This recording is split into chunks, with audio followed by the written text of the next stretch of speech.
All right, here we go. Welcome to the Master Passive Income Show. My name's Dustin Heiner, and I'm here to help you get financial independence and quit that JOB, that just over broke job, by investing in real estate so you never ever have to work a job again. Today, I am awesomely excited about having this great investor coming on that's going to share with us how he invests and how he also helps other people to invest as well. He has a great podcast that I was literally just on, but you got to check out his podcast. We'll get into it in just a minute. But awesome investor, great podcaster as well. Kevin Bupp on the show. Kevin, thank you so much for being here, man. Yeah, Dustin, excited to be here. Thanks for having me on. This is great. So we were chatting, it was probably about a month or two ago on your podcast, which is a great podcast. And I love the title of the podcast, Real Estate Investing for Cash Flow. So I started investing in 2006. And back then, everybody, like quote unquote gurus, were telling me and everybody, you need to invest for appreciation because you're going to, make a lot of money in appreciation. Well, in 2008, it crashed. And all those people who were following those quote unquote gurus, they went bankrupt. And those gurus went bankrupt. But I solely focused on cash flow. And that is because I can't feed my family with appreciation. But what I can feed them with is with the money that comes in every single month, buy food and put that on their plates. So I love the direction that you go with your podcast. But talk to us a little bit about your style of investing, because there's so many different great ways to invest, but cash flow, I think, is king, even better than just cash itself. But what's your style? Like, what's your main, if you said your cookie cutter, your one that you always do, your bread and butter type of investing? Yeah, no, that's a great question. I think for us, it really comes down to answer that question. We're a commercial real estate investment group, and over the 20 years I've been investing, I started in single family, like a lot of folks do, and I, my early to mid 20s ended up building up a fairly substantial portfolio of roughly 130 single family homes, all throughout Southwest Florida here, and then wanted to find what I felt was a more efficient way to continue growing that portfolio. Dabbled in multifamily, some smaller apartment buildings, 12, 24. I think the biggest one was 76 units, but most of them were on the smaller size. And then dabbled, throughout the years. This is kind of like rolling into like 2006, 7, 8, into different types of commercial real estate investments, from industrial to office to retail, you name it. I feel like I've had an investment, or I currently have investments in pretty much the entire gamut of commercial real estate assets. However, I was introduced to mobile home parks, which is kind of our bread and butter. So back to your question, what style of investor or investment do we go for today? And our core competency is investing for cash flow, just like you had mentioned there. But the vehicle that we primarily use, because we have two different investment verticals, but our primary investment vehicle are mobile home parks, and we're value add investors. We like buying to where there's cash flow day one, but we also like the ability to know that we can make some improvements. We can pull some different levers, and inherently increase that cash or that NOI over months and years that we hold that asset. And speaking to appreciation, we do look at appreciation as icing on the cake. However, in commercial real estate, we like to perform what's called forced appreciation. So that's when we're going in and we're buying it at a base NOI, and we know that we can, again, pull those different levers, whether it be rent increases, whether it be lowering the expenses, whether it be, billing back for utility usage. We can increase that NOI over a fairly short period of time, thus increasing the overall value. So which is called a forced appreciation. I mean, we can then tap into that appreciation that we've created by means of a cash out refinance. But first and foremost, we're cash flow investors, just like you. We just use a slightly different vehicle to get there. How did you get into mobile homes? Because I know, not just mobile homes, mobile home parks. Because I know the mobile home itself, that's a depreciating asset, and eventually it'll be worth nothing because it's not fixed to the ground. I mean, you could have a house that looks like a mobile home, but if it's attached to the ground, the government says, hey, it's a depreciating asset. But how did you get into mobile home parks? I mean, I always thought, that's a little scary. Maybe the clientele, maybe you have to worry about the mobile homes themselves. Like, how did you get into that? And then how did you figure out how to make sure that you're making cash flow every single month from those? Yeah, no, great questions. And so I'll speak to you make a mention of like kind of the clientele or the demographic that we might be serving in mobile home parks. And I want to hit on that first, and then I'll answer the primary question. But I think that's where the big misconception and perception is with mobile home parks is the clientele. And, I think that unfortunately for many, many decades now, our industry has been kind of lumped into all one bucket, and the bucket is the bad bucket. It's kind of the wrong element, wrong demographic, the wrong side of the railroad tracks, like the drug, sex, and rock and roll. That too lives in our parks, and that's just not the case. In fact, I like to use a little bit of a comparative analysis of, you go to any city, any city in any state in any part of the U.S., and there's single family home subdivisions, there's multifamily apartments in different parts of town, and then there's mobile home parks. Well, let's go to the single family home subdivisions. There's the one that are truly on the wrong side of the tracks, right? They've got the wrong element. They're in the bad school districts. They just attract the wrong crowd. You don't want to go there even in the daytime, right? And then you got the middle class. You've got the working blue collar neighborhoods, good hardworking folks, a lot of dual households, dual parent households that are working, but good, like not a lot, not crime, maybe a little civil dispute here and there, but just good folks that want to send their kids to good schools and do well by others. And then you've got the executive neighborhoods, right? The high end stuff, white collar type folks that are living there, sometimes multi-million-dollar neighborhoods. Well, a lot of the same exists in multifamily as well. You got the bad ones, you got the middle of the ground, then you got the top tier. Mobile home parks are really the same thing. You've got the really bad ones that we don't buy. We don't want to buy stuff on the wrong side of the tracks, not in a good school district, not in the right part of town. I want to be in the right part of town, but I want to buy something that hasn't been run correctly. It's in the right part of town, it's in the right school district, but we know we can go in and make major improvements. We can invest, sometimes millions of dollars into upgrading the roads, the infrastructure, put playgrounds and put pools and community centers, bring new homes into the community and actually upgrade it to match what's in the surrounding area. And then on the other side of the spectrum as well, there's really nice mobile home parks, like down here in Florida, out in Arizona where you live. It's not even affordable housing anymore. There's some really nice lifestyle type communities. And so I guess I wanted to hit on that real quick, because the perception that the industry gets is it's very wrong.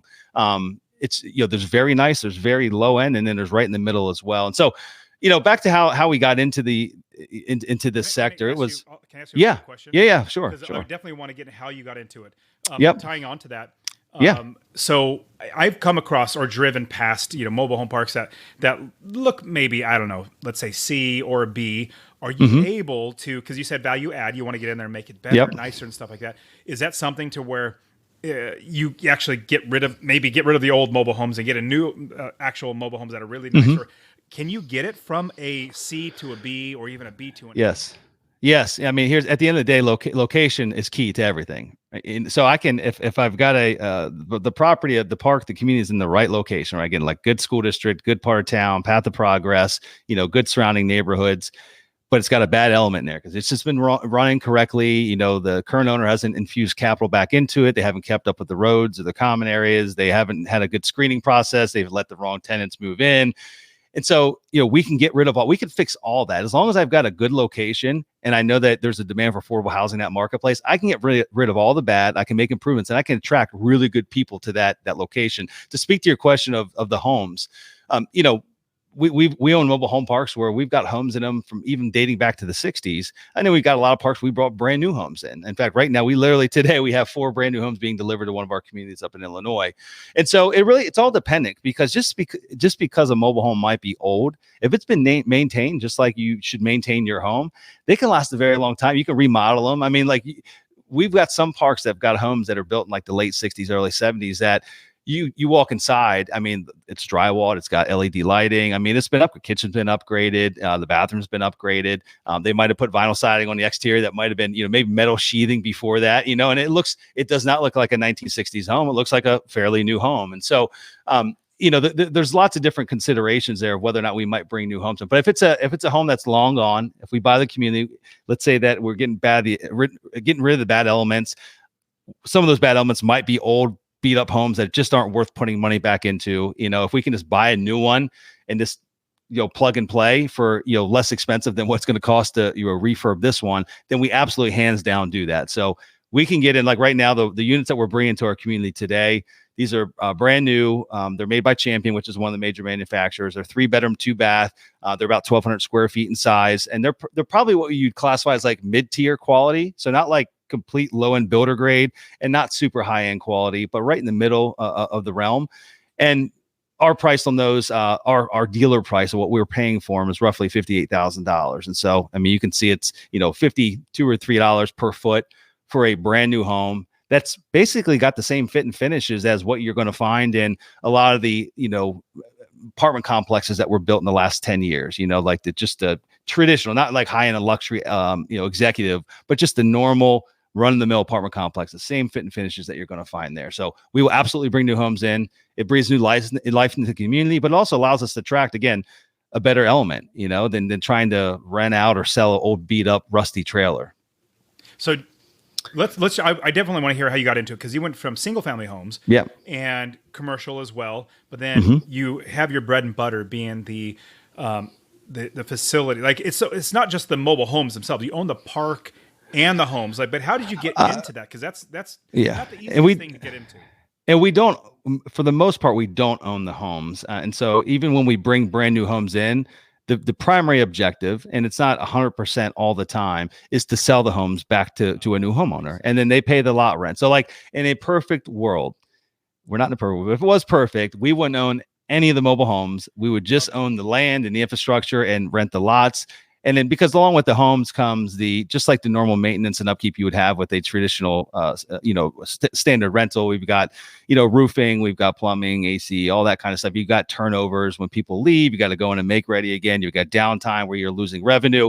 And so, like, all those elements exist, the same they do in any other rental class. And so, our preferred method is to sell them outright. And so, we actually don't try to make any money on the mobile home. So when we bring a new home in, or even if we take a used home that was in there, and we own it, we'll refurb it, and all we want is to break even. In fact, sometimes I'll even lose a couple $1,000s on maybe what we have into a home to get a quality person who's got good credit that's going to buy that home and take that thing off my balance sheet. Because I know what happens is, a traditional renter, their standard tenancy is probably going to be anywhere between 12 and 18 months. And you got the anomalies that stay, many, many years, but like normally it's 12 to 18 months.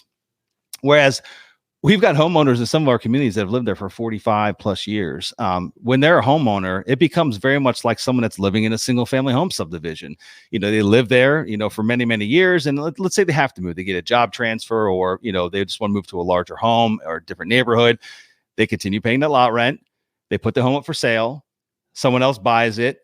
That new person assumes the lot rent, but we never have like a downtime. We never have a period of time where we're not getting revenue coming through the door. That lot rent's coming in month after month, year after year. And so it's a much more consistent business model. And on top of that, it's a lot less maintenance. We don't have to have repair guys full-time on payroll in the communities where we don't own homes. In fact, most of the time, we've just got one community manager. When we don't own any homes or own very few, we got one community manager. We might have like a 1099 individual that we just rely upon. That's a local vendor that comes and does ad hoc repairs here and there. But in the communities where we actually own a lot of homes, so we own a few communities where we might have a few hundred homes.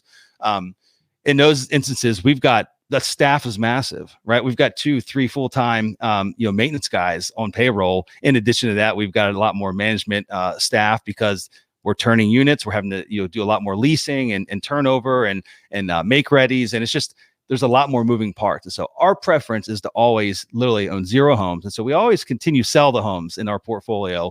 And maybe one day we'll get down to a net 0, but we'll see. Time will tell.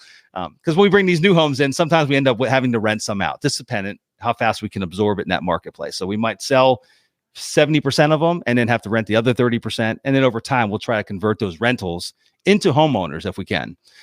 Back to your original question about how do we get into it? So it's amazing. I love it. So I was always looking for when I owned my single family home portfolio, I was young, I wasn't married, I enjoyed the hustle, and I basically was running the business model that my original mentor had taught me. And so like I was, don't fix what isn't broke. And I ran with it. And I ended up building quite a big portfolio across, it was like 5 different counties down here in Florida. And it was spread out. These 5 counties were huge. I mean, from like tip to tip, you're talking like a 4-hour drive. And so I found a lot of inefficiencies that exist with that model, and like the sales and leasing side, having to do repairs and have maintenance guys drive from one unit to another. That might be a 45-minute drive, no consistency with materials, like with paint or just, kitchen cabinets and all that, like lots of inconsistencies that existed. And that's I ended up buying a couple apartment buildings, and I realized that there was a lot more efficiencies with that model than how my current model was being run. And so at that point, I kind of went all in to buy more apartments. And then I was like, well, heck, a lot of the financing I was getting was really, it was commercial financing. I was learning something new just by buying these apartment complexes. And it opened my eyes up to, number one, a lot of these commercial loans I was getting was a lot easier than getting the darn loans I was getting on these single family homes. Because back in the day, it's unlike today. Today, there's portfolio loans for single family properties. That didn't exist. Loans, yes. Yeah, that didn't exist. I mean, like that just didn't exist, And so, we had commercial lines across maybe 10, 15 of our single family homes. And we had a number of lines like that, but it was very difficult to get. The terms weren't great at all. And so anyway, I found the commercial side just to be more attractive on even just buying the properties. It was less reliant upon personal income or anything like that. It was just really, it was looked at more of an investment. Today, it's a different world because single family is very much considered an investment. Institutions are in the space. And so now there's there's enough case studies that just document the proof that it's a great investment. Big groups are in it. And so banks look at it differently than what they did back then. And so I just found it easier, more scalable to buy commercial real estate. So, to buy larger properties that had larger cash flow. And that's what kind of drove me that way. However, what got me into mobile home parks, fast forward to '08, my single family down here in Florida, it was like Florida, Phoenix, Arizona, most of California, pretty much all of Florida, actually, and a few other markets. The real estate market is tanked. We had a lot of excess building down here leading up to '08. Lots of rooftops being built for populations that weren't coming, and then when things dried up, a lot of the workers went away. A lot of the workers were construction-based workers, and so a lot of the folks that were living here moved away. So we just had a glutton of inventory laying around, and so I struggled a great deal with just vacancies in my single-family home stuff. A lot of even the multifamily stuff, but just struggled and found myself in a very precarious state where I lost pretty much everything in the first 2 years of that Great Recession. So fast forward a couple years. I went from '08 to 2011. It was mostly damage control, just trying to sort through the mess and come out on the other side of it. And so I was at the stage of my life where I was kind of like, okay, what's round two look like? I have nothing. This is 2011. So I lost my personal residence, had a sub 500 credit score at this point in time. Literally got bank accounts garnished. I mean, it was a very, very messy couple of years. And so I was trying to figure out the world was different. 2011, the real estate market, just everything looked so dramatically different than what it was leading up to '08. And so I was just out kind of trying to figure out what the next stage was, what round two was in real estate. I was ready to get back in, and I thought it was going to be multifamily because I was like, you know what? I understand residential real estate. I get everyone needs a roof over their head. That's just simple to understand. And just by happenstance, one of my good buddies, he said, hey, I know you're kind of on this journey. You're just talking to people, trying to figure out where you want to go and what you want to do. Go meet up with Randy. Randy was a commercial banker for 30 years.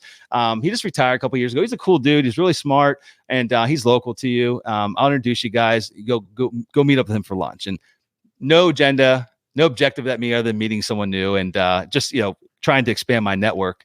And come to find out, Randy retired and ultimately bought a couple mobile home parks upon retirement. And his story went as though he was on he was like, I was on the wrong side of that P&L for many, many years. And when I retired, I saw how wealthy all my clients were getting off of buying these assets and doing cash out refinances. He's like, I knew when I retired, that was going to be my retirement. I was going to buy a couple mobile home parks. And he did. He bought 3 here in Florida.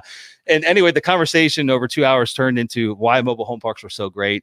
I never considered the asset class ever.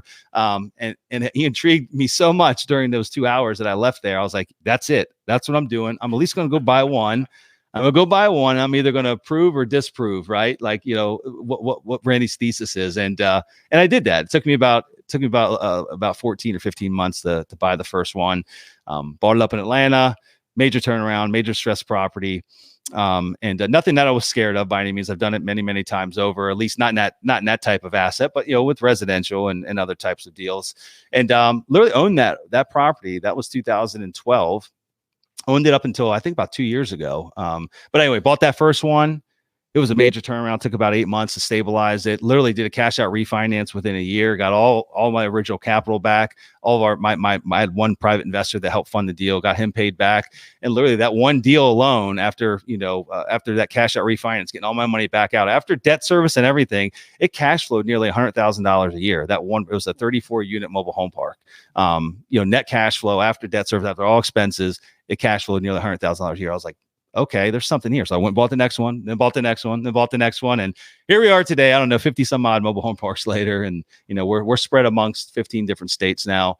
A little bit more of a formalized company. Back then it was me and maybe a partner, up until really 2017, it was truly just, me using whatever money I had, trying to recirculate the money I was that made in that first property to the second, to the third, bringing in a couple private investors when I needed, but I wasn't raising capital from big outside sources. I wasn't doing syndications. I was just, kind of leveraging my small network that I knew and folks that knew me and trusted me.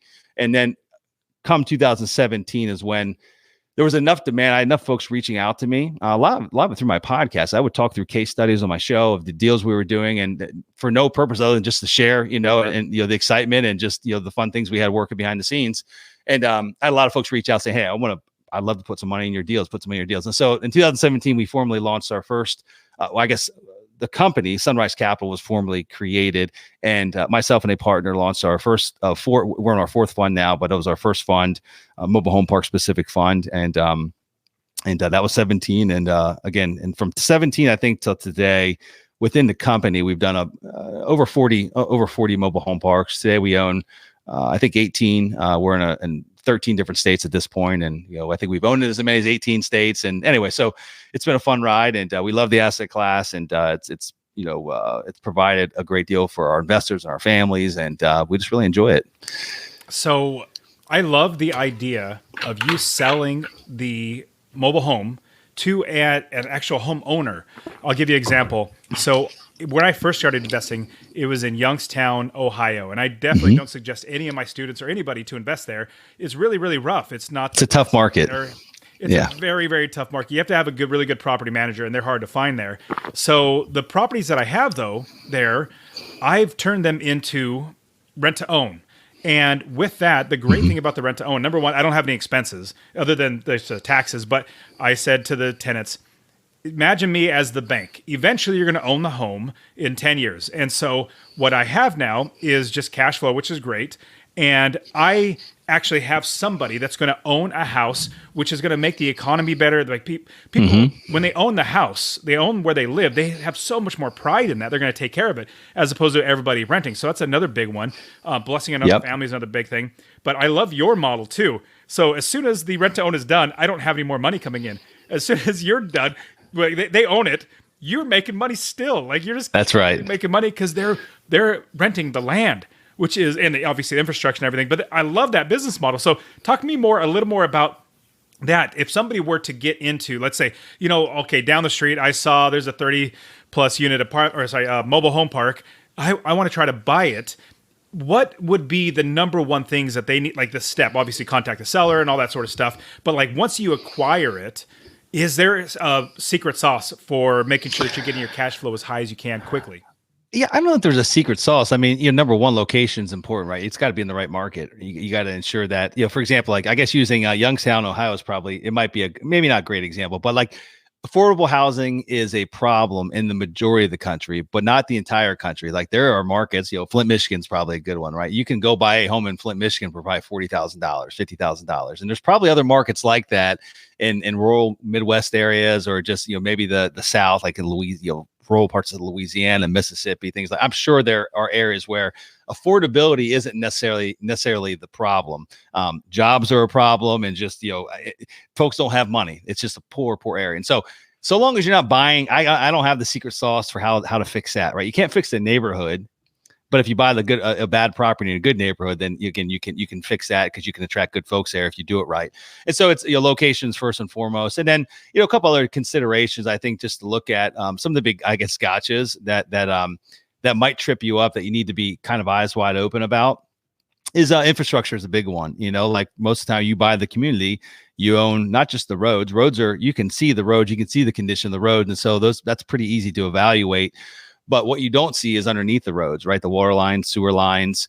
In addition to that, you've got like electrical pedestals. Is it above ground electric, below ground electric, things like that? You probably own all that utility infrastructure. And so that could be very expensive. I mean, if there's, some of these parks were built, 60, 70 years ago, and depending on the soil and the acidity of the soil of where it was built, how is the water lines? How have they held up? If they're not PVC, which they didn't use PVC 50, 60, 70 years ago, how those water lines held up? Did they have a lot of, there are a lot of breaks in the system? Are you going to have to replace sections or maybe the entirety of it? Like that could be hundreds of thousands, if not millions of dollars of a infrastructure repair that, if you didn't do your due diligence, it might completely foil the deal. I mean, you wouldn't make any money.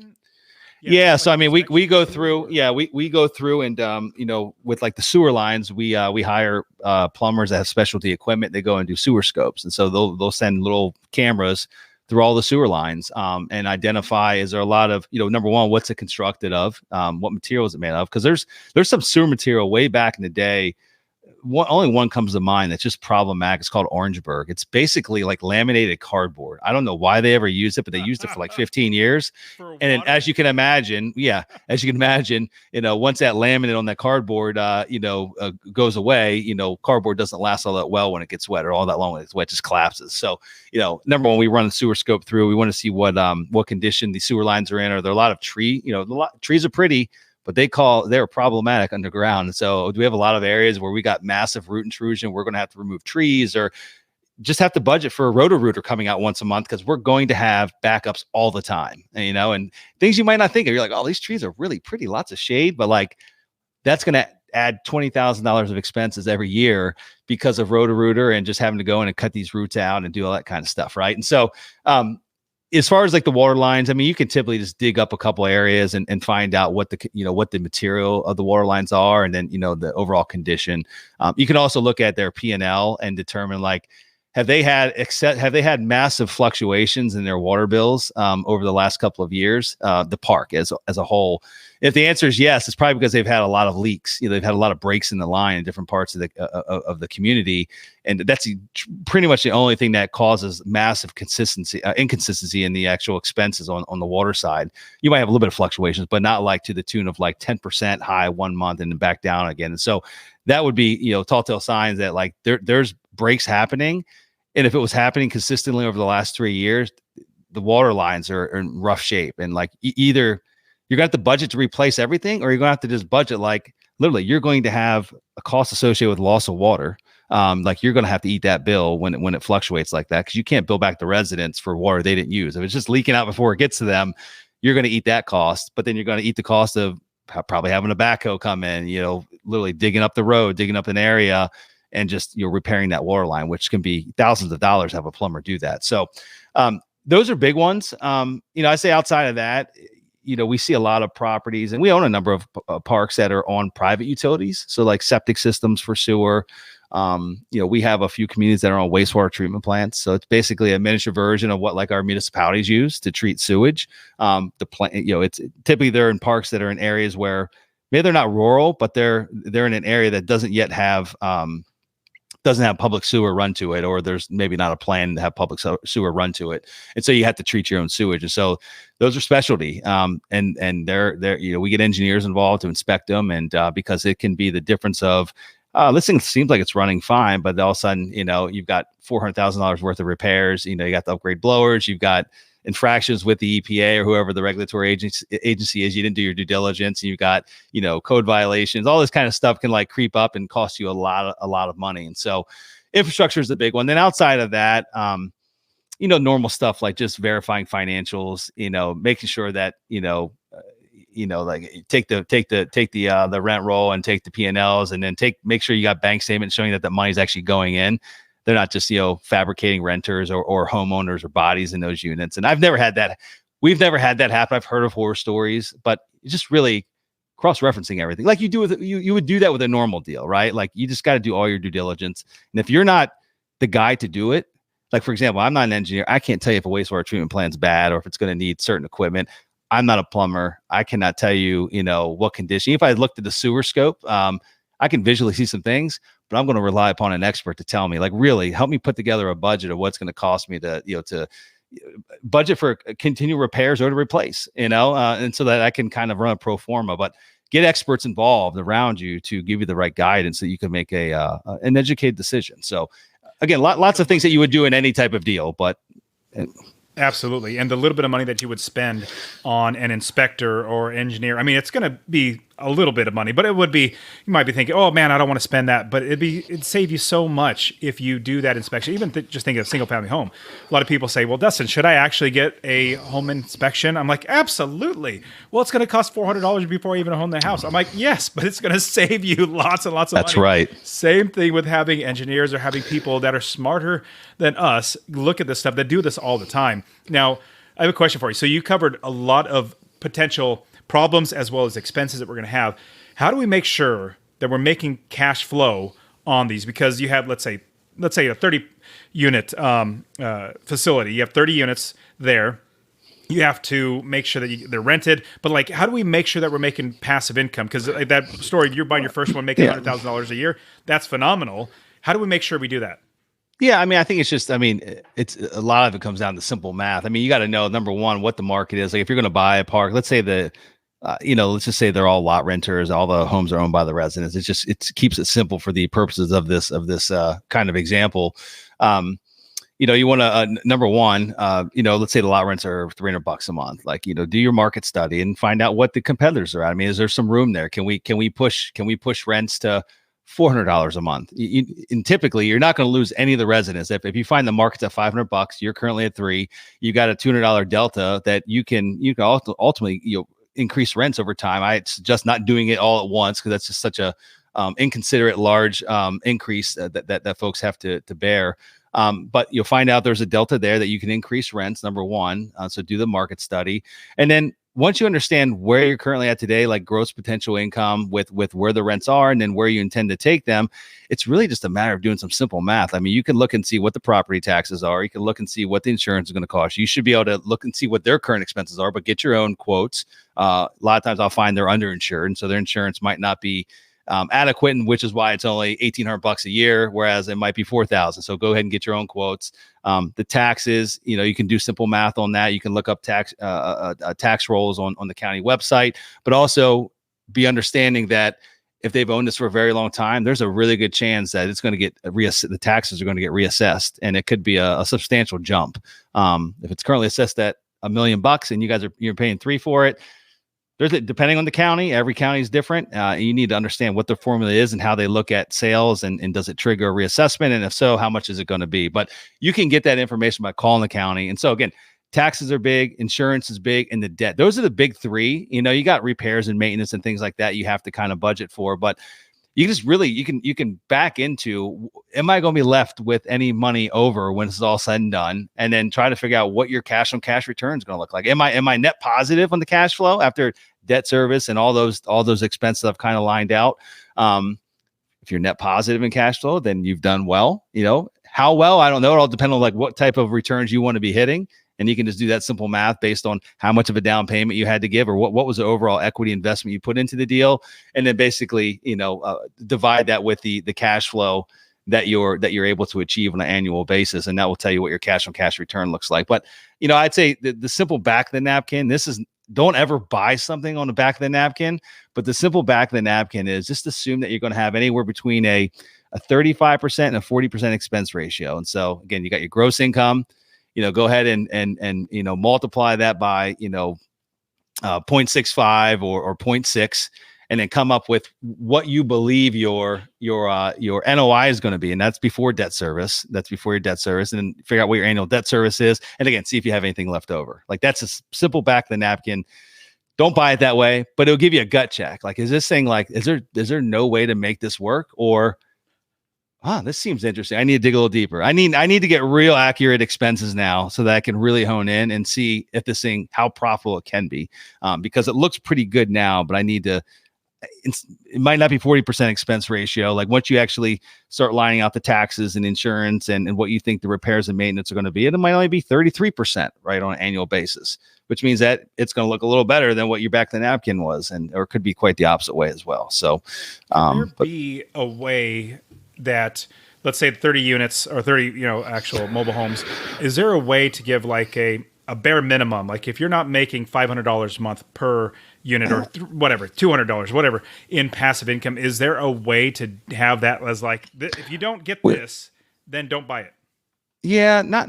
I mean, I guess there is, but I mean, for me, I want to know like if I put $100,000 in as a down payment or whatever the number might be, that I'm getting a certain return on that initial investment. Like, so that's how we look at it, and the answer for everyone's going to be different. I will tell you that we look at it from an annualized cash return on that money, but then we also look at it for, what does the business plan look like for this deal? Like, are we going to bring in a lot of homes? You'll get the rents up over 3 years and do a cash out refinance. So we look at the annual cash on cash return, but then we look at, hey, once we've executed that business plan, what's that actual return really going to look like? Because we're going to get it's going to get juiced at year 3 or year 4 when we do a cash out refinance, because we've added all this value to it by forced appreciation. And so, but for us, to answer the question for us, we want a minimum of an 8% cash on cash return on an annualized basis. But I would tell you that we've done deals that have had like 20 and 30% cash on cash returns. And so, if we put $100,000 into a deal, we're getting in return on an annual basis $20,000 or $30,000 on that original $100,000 we put in. That's how we look at it. I'm sure you can probably maybe chunk it down even more basic than that, but I think you really need to understand how much of a return you're really like. What true return are you achieving on your investment? Like, I think that's a better metric than just maybe, can I get $250 a month per unit? It's not telling you the whole story, because depending on how much money you had to put into the deal, right? Like, it's not giving you the metrics that you really need to determine if that was a good investment or a bad one. But the cash on cash return is like, that's the truth. Like, that's what I'm really making on my money. And if I'm only getting a 4% cash on cash return, well, tell you what, I just go put my money in T-bills and I'll make more than that. Like, and that's easy. That's guaranteed. Yeah. Like, that's guaranteed. So like, is there an easier way to get that return than to go do all this hard work? Right. And so like, that's another consideration as well.